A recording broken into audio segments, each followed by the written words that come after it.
Why do you think so little attention was paid to the notion of a pandemic? Yeah, well, let's also anchor this in what you had described up front, which is there were some who said there was real risk here, right? Bill Gates being one.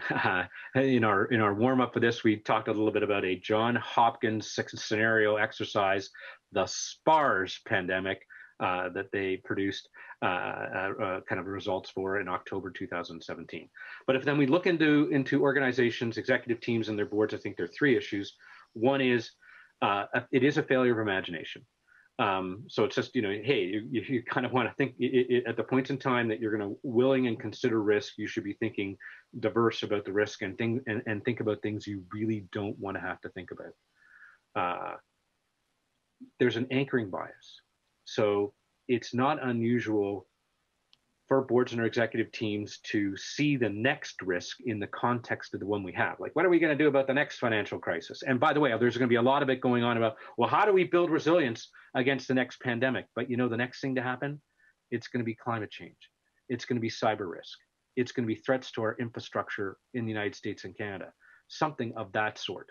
And here's the one that's very complicated.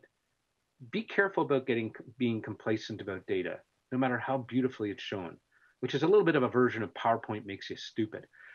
So we were talking about one report. I'm not going to name it. One report which discusses every year global risks and surveys 1,200 professionals around the world about the likelihood to name the risks and to their impact and the likelihood they will happen. Report is issued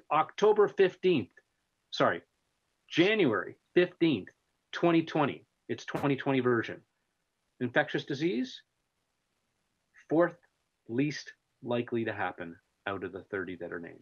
Wow, makes me feel good. It's fourth least. There's some data behind it. Be careful about the data. You got to kind of interrogate the data very carefully.